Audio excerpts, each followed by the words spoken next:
Okay, Prashant, good to see you. So Good to see you, Prashant, sir.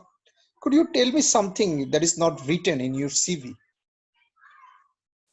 Okay, not CV. Okay, right. If you want to tell about myself, I studied up to A level still Sri Lanka.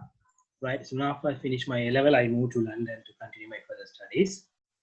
Right. And then I was there for 5 years, and then I studied my bachelor's degree in business management.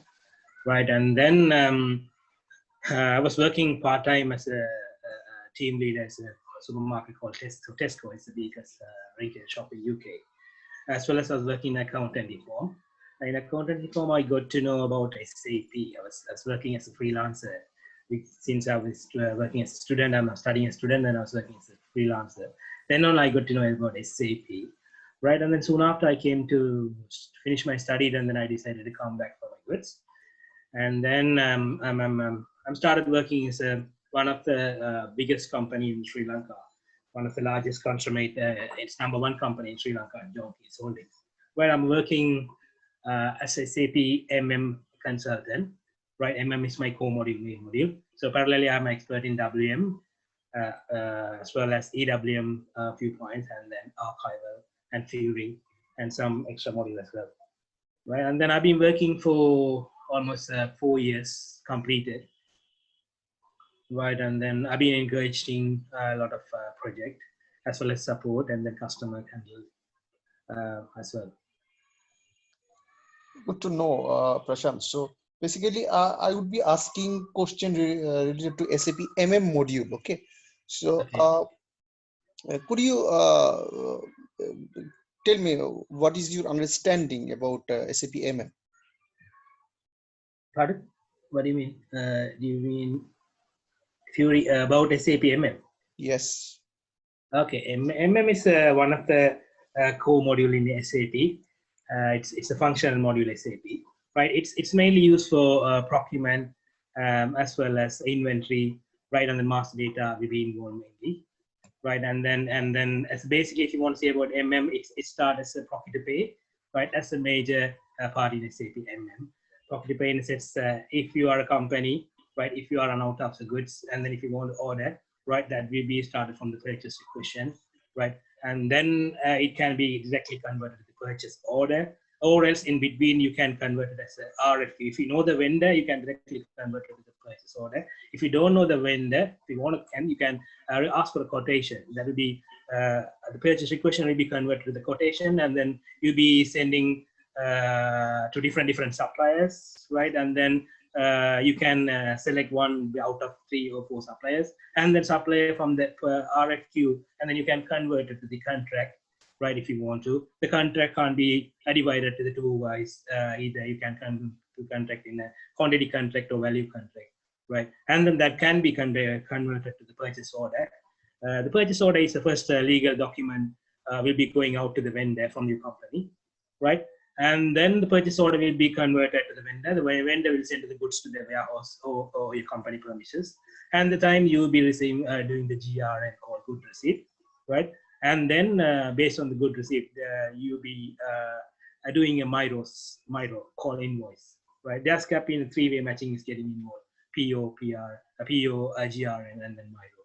So basically, from you started ordering to the vendor for the goods till you receive to the company. So all the things will be covered to the profit to pay. So that is one of the main module in MM, one of the main key areas in MM. Other than that, in MM, you have a master data, right?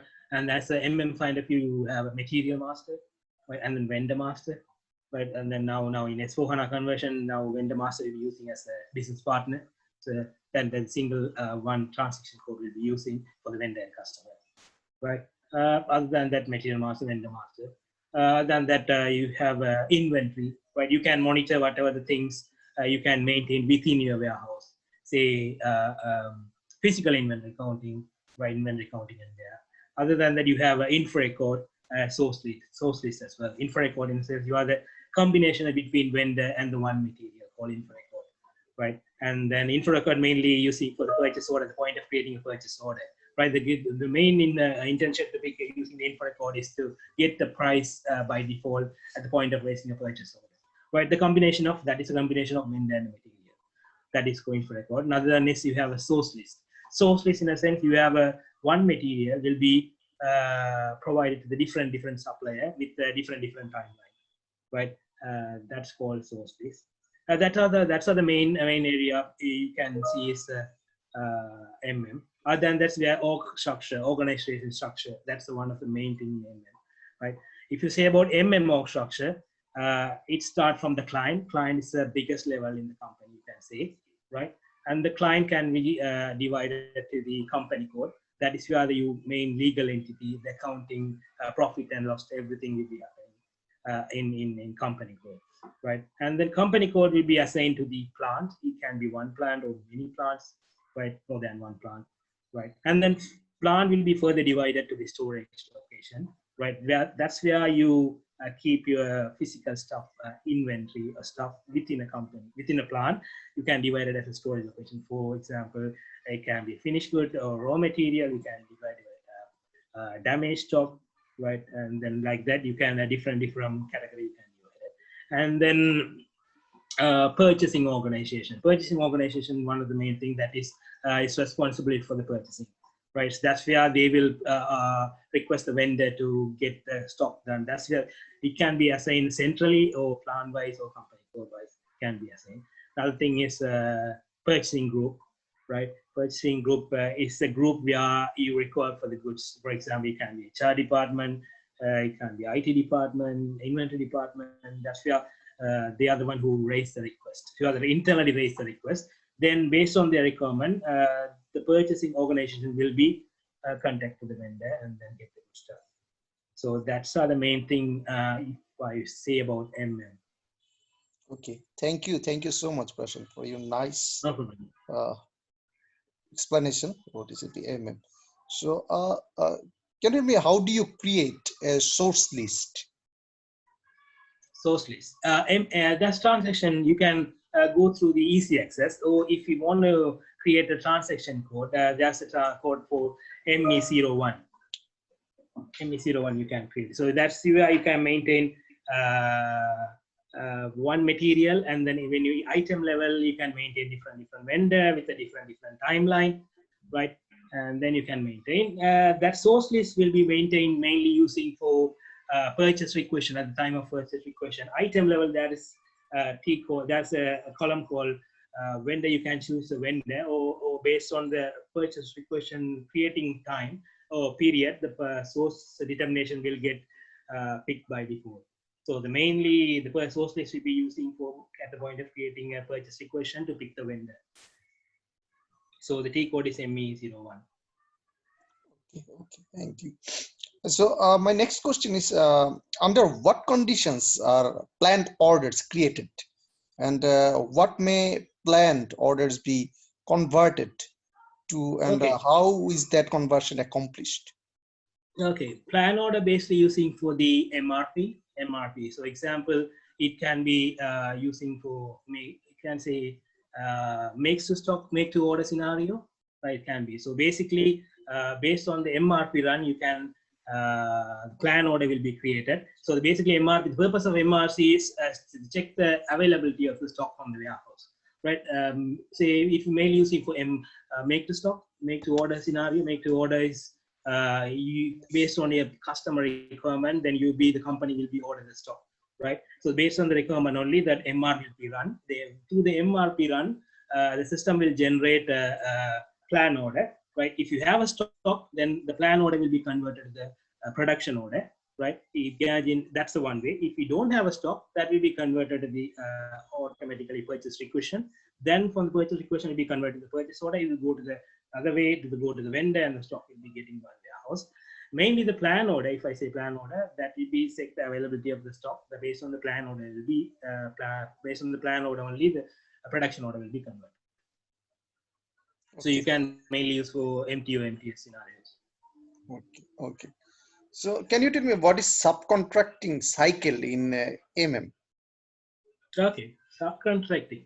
Right, subcontracting is, imagine, say, you are a company, right? So you are producing manufacturing goods. If you don't have a capacity to do the manufacturing, or if you don't have a raw material, finished raw material or stuff, if you lack of goods, so mainly if you don't have a capacity to produce, So you will be sending the goods to a third party vendor, which is called subcontractor, right? So you'll be sending the goods. So you'll be supplying to the raw, you'll be sending the raw material to the supplier vendor, right? So when the third party vendor will make use your raw material and then give you back as a finished good, right? So, and then that's a purpose of subcontracting. So you are sending raw material to the third party vendor to say, get it back as a finished good, right? If system wise, if you want to talk about it, right, basically to have a subcontracting, you need to have a finished good and you need to have a raw material, right? And then at the point of creating a PO, right, at the point of creating a PO, so UB item category will be the UB rating a PO for finished good, and then item category, account assignment category will be L, which is subcontracting, right? Then you raise the PO, and then if you want to check the BOM raw material in the PO level, you can, in the item level, you can see in the material tab, you can see there's something called BOM. So you can see whether the BOM get picked automatically for the finished good at the kind of PO, right? So make sure when you raise the PO, you make sure you put account assignment category here. And another main thing is, mandatory thing is info record. Info record has to be created, right?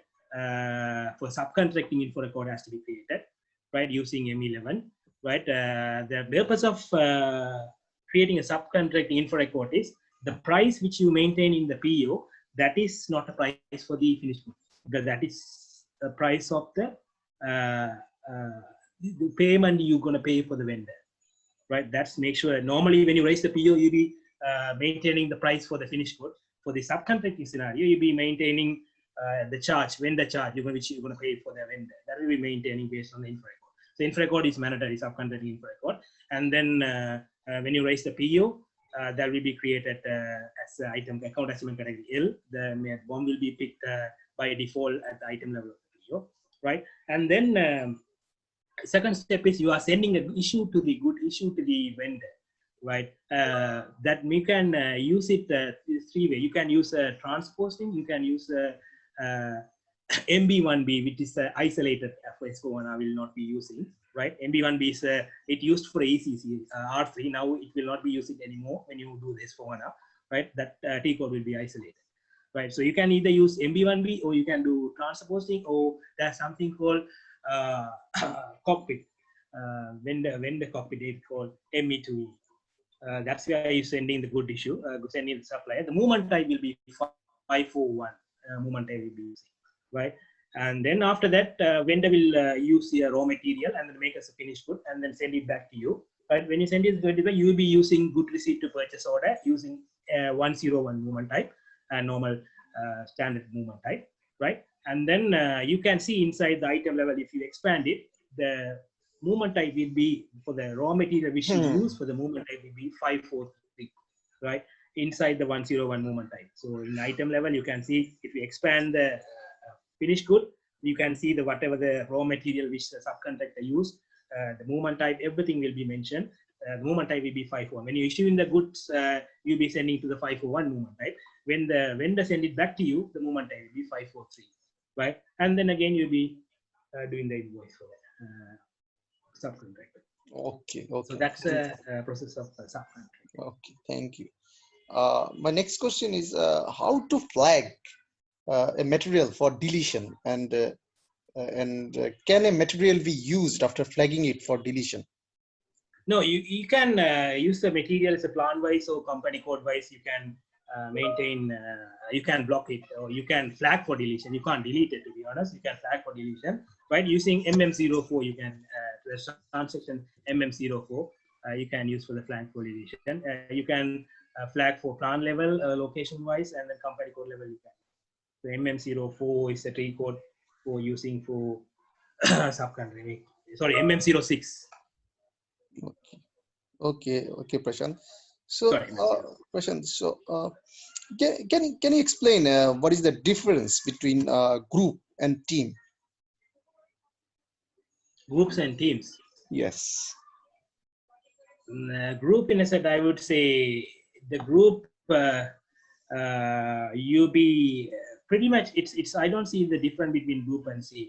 The difference between group and teams is when you are a group, you can mingle together and then you can work as a individually. You are working inside the group. It's a team in a sense. You can work together as a team, and then you can give a solution or providing a solution. You can get an idea and sharing an idea, right, as a team, and then so that's the difference between group and team.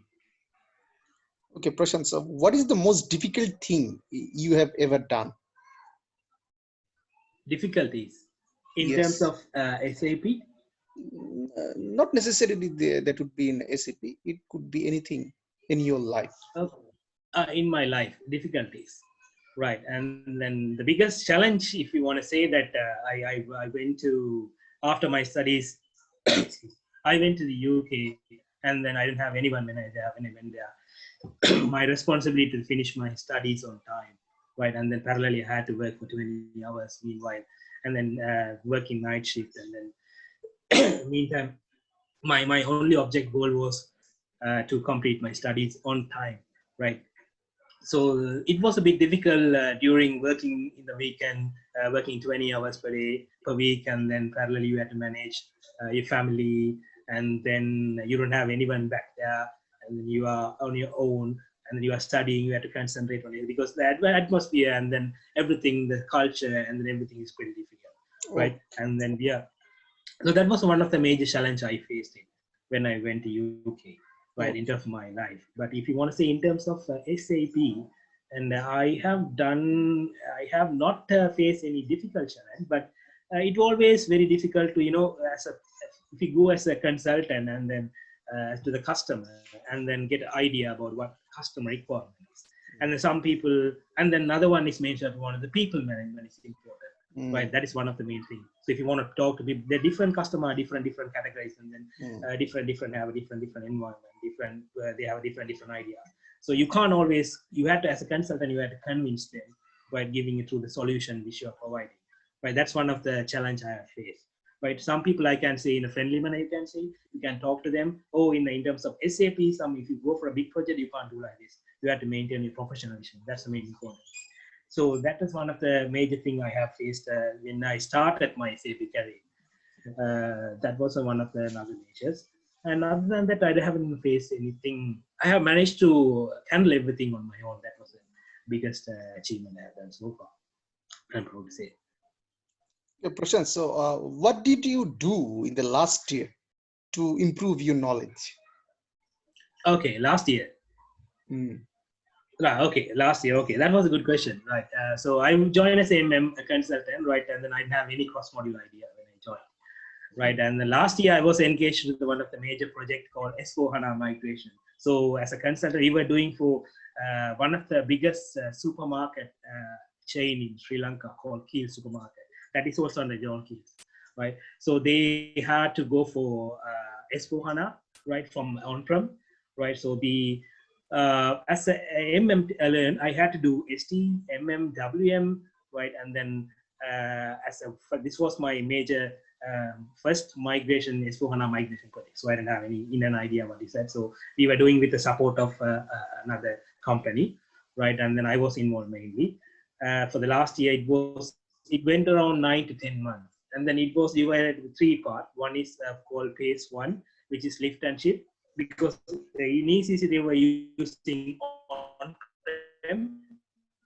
Then we compared the report before they transfer in the server to after transfer the server. Then we had to compare with the running servers are running fast and the reports are running fast. Right. Second one is mother one, archival. Right. When I joined it, I have no idea what is archival is. So now it's always I'm the main one in our company who's doing archival. Archival is the second phase we did for migration. So the purpose of archival is you have to clear the historical data which is stored in the table, right? So when you move, that's one of the major part when you move to S4 in on-prem to S4HANA. So the business requirement is they had like 8 to 10 years data in system. So they wanted to keep the last 2 years data and then remove all remaining 8 years from the system. So what we did was we got a consultant from outside Sri Lanka, and then he also face a bit of difficulty, because when you do the archival, you have to use your brain, because time management is important, right? That is always customer required. But archival also, that's one of the main things, right? You have to compare. So he a bit. I learned some R&D and then try to help him what we can do in terms of good archival, right? And then on my own. So that was the biggest challenge and the biggest thing I learned from the migration project. So archival is a mini project, but it's also one of the main important projects in terms of doing the S/4HANA, and maybe in future and different companies, and if you want to clear the historical data. So I did for MM, WM, and SD. And then after that, the third one is third one migration. Right, migration activities. We learn a lot of how the vendor and customer will be shifted to the business partner. Right, the synchronization cockpit. How do you are doing a pre-migration and for post-migration will be done from our side. Right, the migration will be done from the basis side. So before the basis team had to do the migration, we had to do some clearing the stuff, running the report called synchronization cockpit. So we had to clear run the report and then make sure everything is ready to migrate. That is called pre-migration. And then after the migration only, we had ran some couple of reports that is called post-migration, and then check everything is working fine. So these are the things I involved mainly in during the projects last year, mainly the 1 year. Right, and then after that, after the migration, right, I did alone for archival for the same company for the next year. So they wanted to keep the 2 years data. So they wanted to. It was a big challenge for me. So I on my own, and then I did for MM, material management, and then SD, WM, right, and then now I am engaging currently for archival for EWM, extended warehouse management. That is also a big challenge right at the moment, because I have not done major part in EWM, right? And then I had to learn what is EWM, and then I had to learn how the connection between the documentary, because when you raise the PO, then it hits the EWM side, inbound delivery, there are a lot of things are there, transformation unit, handling unit, and all had to be archived. So then I had to do some R&D and see what I can archive. It's a biggest challenge, and then but it's a good exposure for my career. That's so I maximum I pretty much spent almost 1 year, 8 to 9 years last year in terms of knowing archival and then how migration works, and then Expo, and then as well as I did Fury implementation. Not implementation in a sense, implementation will be done from the basis side, right? And but what I can do is I learn about Fury. Fury is one of the major S/4HANA. In future, that's a new user experience for SAP software and application. It is a role-based application. So that I knew that okay, if you all the companies had to move in S/4HANA within 2 to 3 years. So in term after they move to S/4HANA, the Furies must be mandatory for them to make their work easier. So I learned a few things about Fury, and then how we can activate the Fury, and then what is the role model, how we can implement based on the role, right? And then how we can fix the UI file if the Fury is not working, how we can fix it, UI file, OData, and things I learned. I'm still learning about that Fury though, but I learned how the Fury, I got an idea about how the Fury works. I can implement, I can, based on the transaction, I can do on my own. So that was thing I learned last year, basically. Impressive, Prashant. So Prashant, thank you so much for joining this interview. So, it's a very initial phase of this recruitment process. So once you are shortlisted here in this round, then you will be contacted for the second round of the interview, and you get to know everything about the company details in that round. Okay, so I will get to know about the company on the second level interview. Yes. So once you are shortlisted here in this round, then you'll get to know everything. Okay. So, and then the base will be from, I'll be working in Singapore? Yes, you'll be working in Singapore, yes. So initially, you have to work remotely. So after 1 or 2 months, you have to move there in Singapore. This is the thing. Okay, so the company name and then everything will be discussed on the second interview? Or? Yes. It would be discussed in the second interview. Okay. Okay, how long it will take to? It may take 1 to 2 weeks, not more than that. Okay, right. Okay. So thank you so much, Prashant, again for.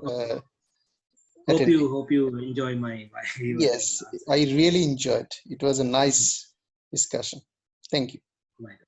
Thank you very much. Thank you.